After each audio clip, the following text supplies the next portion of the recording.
Este é o Desafio Profissão, um programa da equipe de orientação profissional do curso de Psicologia da PUC de São Paulo, do NASCE Orientação Vocacional e da TV PUC. Hoje abordaremos o importante assunto sucesso. E para isso conversaremos com a Branca Jurema Ponce, que é graduada em Filosofia pela PUC de São Paulo. Fez mestrado e doutorado em Educação pela mesma universidade onde é professora. Atualmente é coordenadora do Programa de Estudos Pós-Graduados em Educação, Currículo e docente e pesquisadora do mesmo programa. Eu agradeço a sua presença. Então, como é que a gente poderia definir sucesso? Silvio, eu agradeço também a possibilidade de estar aqui partilhando um pouquinho essa reflexão com vocês. É interessante a gente observar que essa palavra no dicionário, ela tem, peguei duas referências, o Ruais e o Michaelis, mas ela tem uma referência interessante. Sucesso é aquilo que se sucede, o que está ao final do caminho. Independente de ser mal ou ser bem sucedido, está ao final do caminho. Aquilo que é resultado, aquilo que é conclusão. E é interessante também observar que regionalmente, no Nordeste e em Minas Gerais, apontado por esses dicionários, significa parto, final de processo, né? E o final pode ser bem e pode ser mal sucedido, ainda que seja um parto ou seja um aborto. Olha que interessante isto. Entretanto, do ponto de vista histórico, esta palavra vem assumindo um significado de apenas bem-sucedido. Sucesso é aquele que chega num modelito, aquele sujeito bem-sucedido que tem um tipo, né? Como diz o nome, tipo isso, tipo aquilo, né? Ele tem um tipo definido. É o sujeito que é apresentado na mídia, na propaganda, como aquele sujeito bonito, arrumado, forte, bem sucedido financeiramente, que é buscado, que tem sucesso e ele é invejado, né? Esta questão é uma questão bastante interessante, porque esta inveja alimenta muitas vezes algumas políticas. Quer dizer, só pegando, sucesso depende da pessoa ser invejada, ou seja, reconhecida pelos outros. Não existe sucesso em si? Mais que reconhecida, invejada. Invejada. Porque essa coisa do sucesso tem por trás dela um valor, uma questão um valor que deveríamos debater seriamente em toda a sociedade, que é a competição.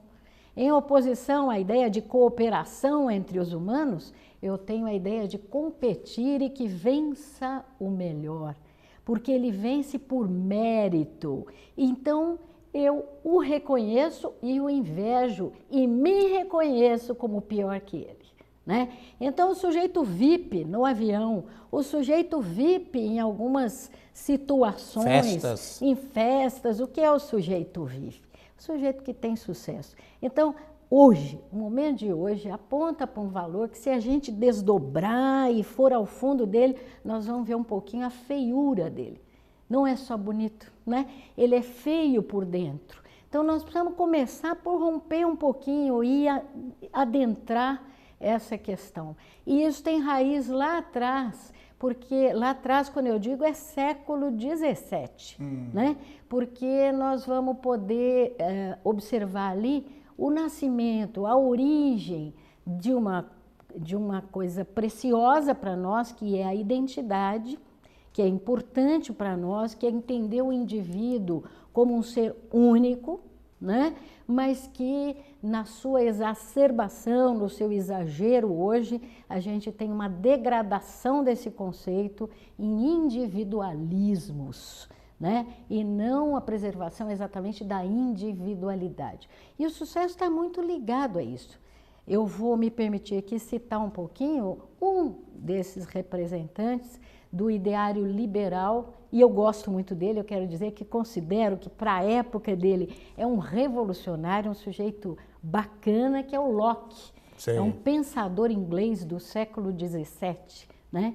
E o raciocínio dele É um raciocínio bastante interessante, mas é assentado sobre a ideia do indivíduo e gera toda uma ideologia posterior.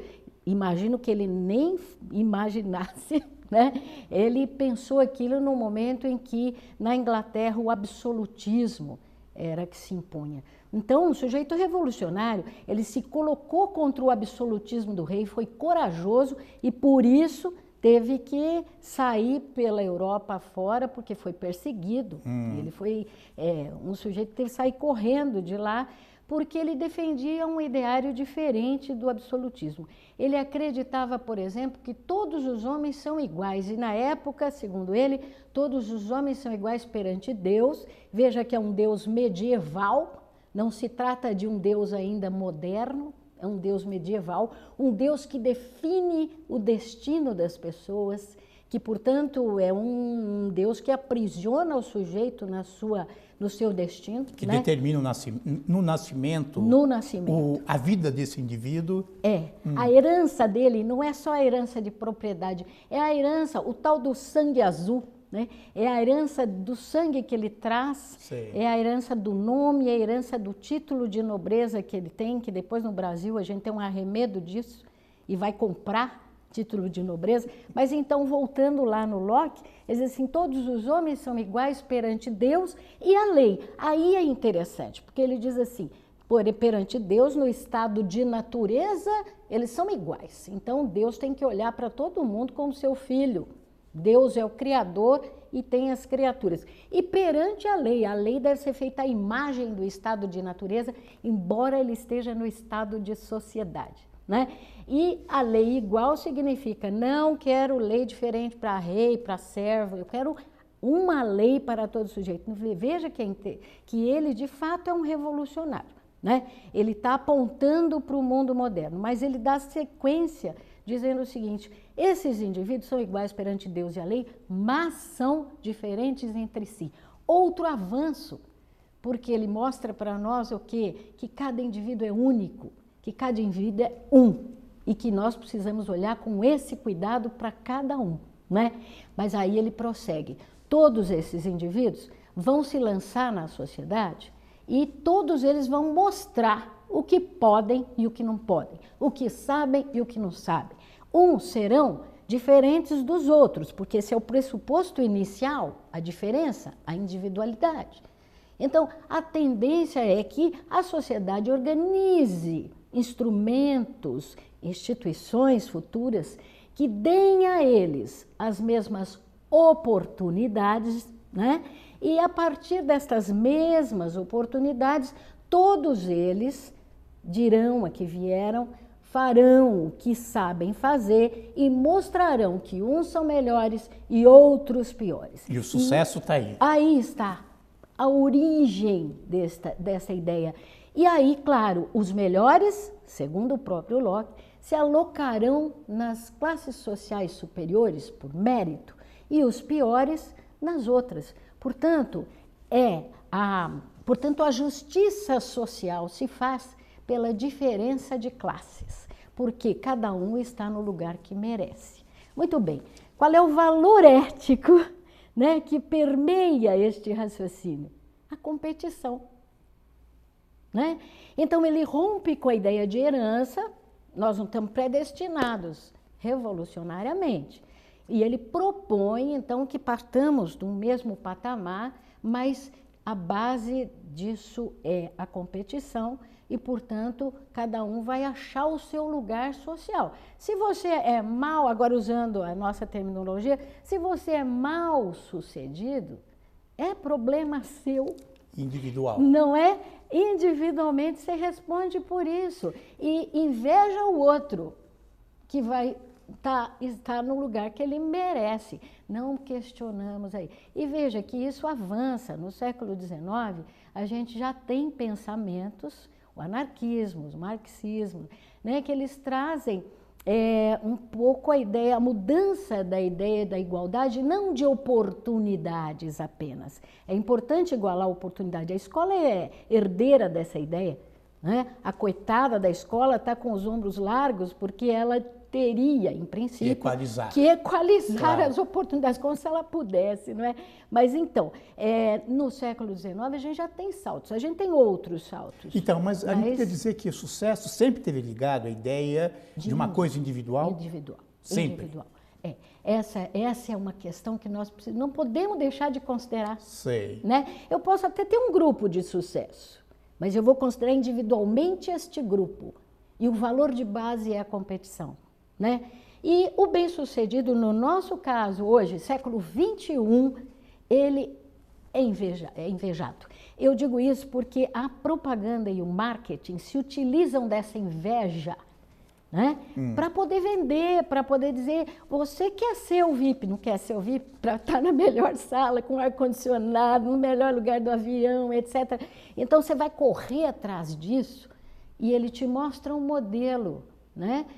O modelo que é mostrado é o modelo buscado. Nós temos que questionar esse modelo. Aí nós vamos pensar o seguinte, isso me faz feliz? Eu posso ser bem-sucedido, eu tenho sucesso 24 horas por dia durante toda a minha vida, e quando eu não estou no momento de sucesso, eu vou ser infeliz? Eu quero isso? Sucesso seria destaque.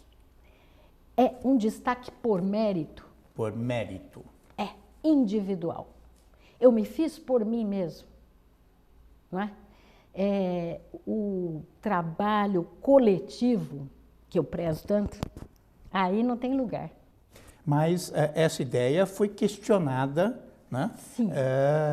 Pelo socialismo e pelas pessoas mais críticas, dizendo que por detrás se escondem grandes injustiças. Sim. Quer dizer, quem chega ao sucesso já são pessoas privilegiadas. Com certeza. Então, esta ideia que vem no pacote de que eu me fiz por mim mesmo, eu comecei do nada, e foi que nós já desmistificamos, né? Eu acho que teoricamente a gente desmistificou, mas só teoricamente, porque na prática é só ver uma e no senso comum, ela está aí. Esse ideário está muito presente no nosso dia a dia, né? Então, eu não me faço só por mim mesmo, eu tenho sempre alguma parceria para ser quem eu sou. Eu sou bom ou não sou bom, eu sou justo ou sou injusto, eu sou bem-sucedido ou não sou bem-sucedido, porque eu tenho uma história que me leva a isso. E esta história contém outras pessoas, outros humanos que estiveram comigo, circunstâncias, e eu preciso aprender a considerar para poder entender um pouco, entender-se e entender o meu mundo, não é? Então, o que me incomoda muito nessa ideia do sucesso é como ela é utilizada. Ela é utilizada para te levar a pensar que o sucesso pode ser a qualquer preço. Ele não pode ser a qualquer preço, não pode ser às custas dos outros, não pode ser às custas da não reflexão sobre questões tão importantes como estas que a gente está abordando aqui. Temos visto que a luta pelo sucesso traz consequências perigosas, depressão, ansiedade, que é muito comum hoje a gente observar, desgaste, estresse. São coisas que vêm junto. Para a pessoa isso é extremamente daninho mesmo. Agora, para os do entorno, também é daninho. Para o grupo em que esta pessoa convive, em geral é uma pessoa que vai perdendo a medida, porque se a meta é o sucesso, é o efêmero, porque eu considero o sucesso um momento efêmero. Você não é bem-sucedido quando você está descansando, e é tão bom você descansar, você refletir, você conviver. Nesse momento, você tem que abrir mão desta figura que o tempo todo aparece, né? Você tem esta posição de bem-sucedido, e para isso vale tudo para você manter ali aquela posição. E isso é complicado, e nos grupos isso também se estabelece. Vale tudo, vale a delação, vale o passar por cima de valores que são fundamentais, o respeito ao outro, que é mais que um valor, né? É o grande valor. O respeito ao outro é respeitar ao mesmo tempo aquilo que é tão caro para nós, que é a individualidade, mas é respeitar a todos na sua possibilidade de ser, na sua possibilidade de ser e não só de ter, porque o sucesso ele está apoiado na ideia de ter. Eu até vou voltar para o Locke, eu gosto dele. Ele continua esse raciocínio, ele diz assim, olha, cada um vai mostrar, né, aquilo que pode, os bem-sucedidos vão mostrar mais, né? Enfim, qual é o prêmio ao final neste raciocínio de que todos os homens são diferentes e vão competir e vão cada um se colocar num lugar social? O prêmio é a propriedade, é o ter, né? E quanto mais eu tenho, mais eu posso. Salto para o mundo de hoje, que valoriza o consumo. Se até o século XX nós tínhamos como um eixo forte da ética, da moral, aliás, eu vou até usar moral, prefiro, da moral do século XX, principalmente no início do século XX, o eixo era o trabalho. Os nossos vovozinhos diziam assim, fulano, olha, ele é trabalhador, viu? E isso significava, tenho muito respeito por ele, porque ele é um sujeito trabalhador. Né? Que a duras penas conseguiu manter a sua família. Isso, não importava até se o sujeito fosse pobre, mas se ele fosse honesto e trabalhador, eu estendia um tapete vermelho para ele, porque eu dizia, não, esse sujeito merece o meu respeito. Hoje, no século XXI, ninguém te pergunta onde e como você ganhou o seu dinheiro, mas se você tem bastante para consumir, você é respeitado. Então, o eixo era trabalho, o eixo hoje é o consumo, e isso torna tudo mais perigoso. E o sucesso ganha aí um tamanho, e ele se torna também um elemento perigoso. O sujeito bem-sucedido, que tem sucesso, ele pode consumir muito. Ele tem roupa de grife, ele tem tudo de grife. O carro de grife, a canetinha que ele usa, que tira da bolsinha de grife, né? Ele é um modelito construído pelo ideário do consumo. Então, veja, lá no século XVIII eu tenho a base disso, mas isso se aprofunda. E hoje, no século XXI, é um risco, é um risco. É muito interessante isso, porque ser igual hoje é uma característica negativa. É como se fosse, você não tem personalidade, você não é indivíduo único, você é Maria vai com as outras. Não é isso? É um valor que... E no fundo, esses diferentes são todos iguais, eles não sabem. Porque eles buscam a mesma coisa, é ser diferente, então acabam todos iguais. Mas é isso mesmo, é o ser comum, né? O ser humano. Humanamente comum não vale. E quando eu digo não vale, esta palavra tem uma importância imensa. Valer ou não valer é valor. Então, é fundamento ético. O que vale para você? O que vale na escolha de uma profissão?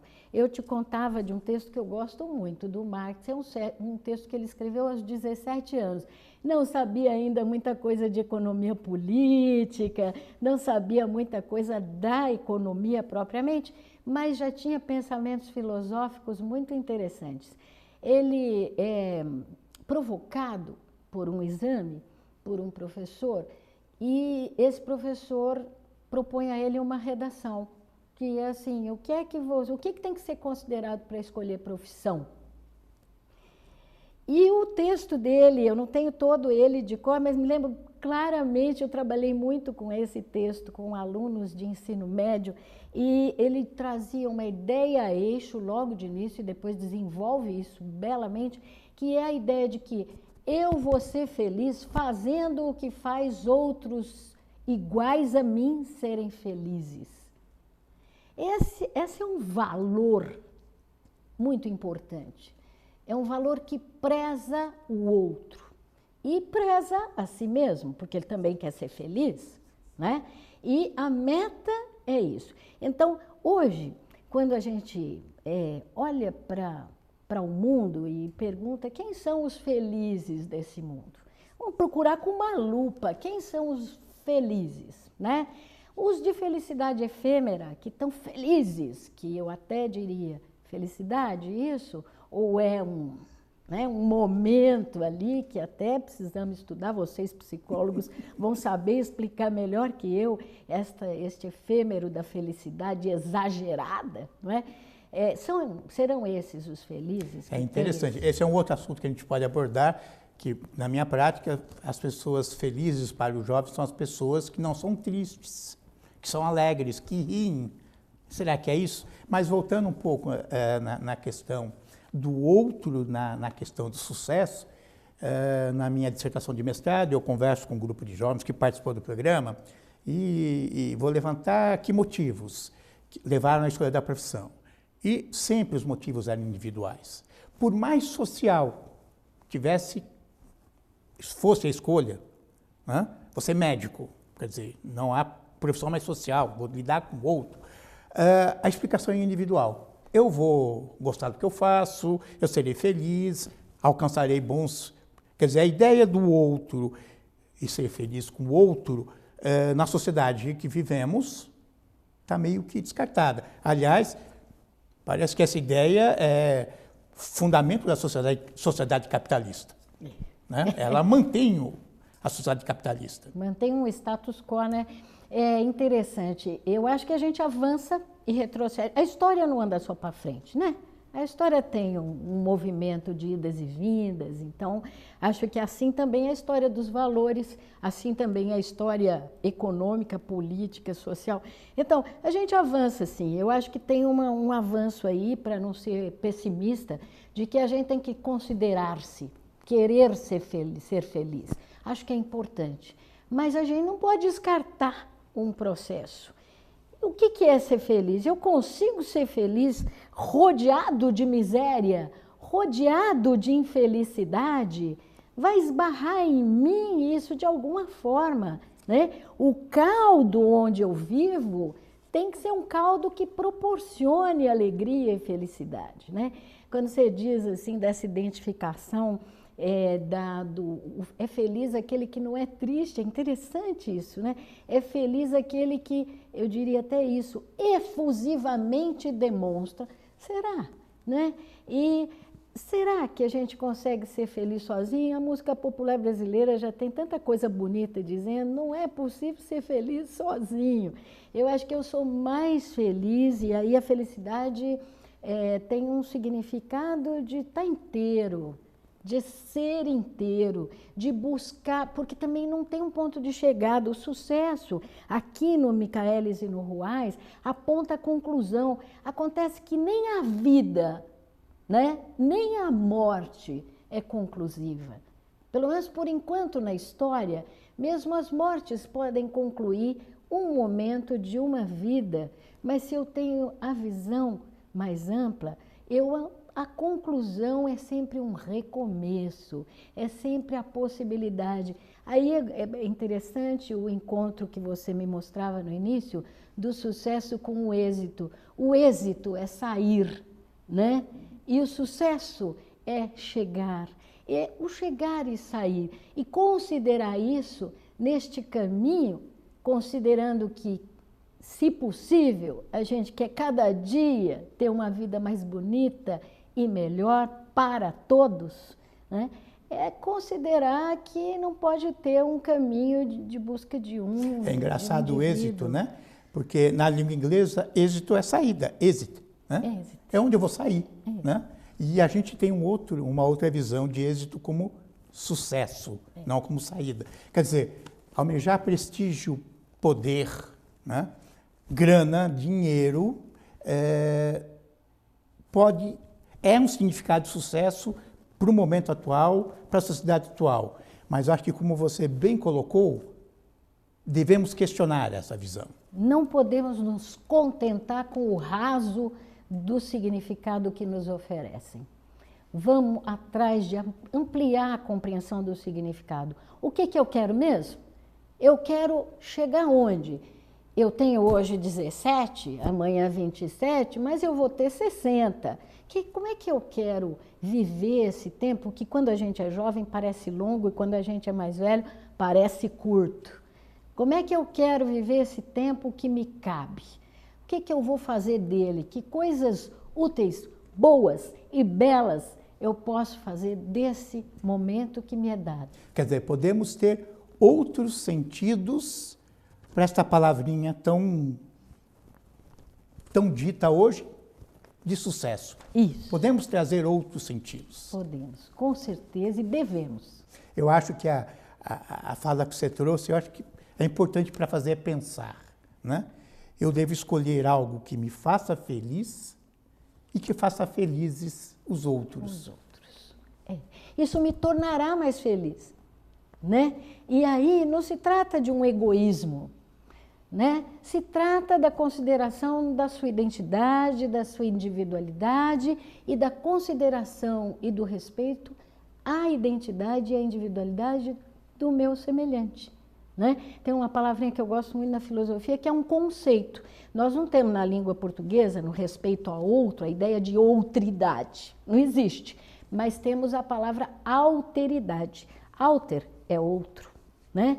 E a alteridade, como um valor eleito por cada um de nós para vivenciar toda a sua vida, me parece muito nobre, muito digno. Eu agradeço as suas contribuições e até o próximo Desafio Profissão.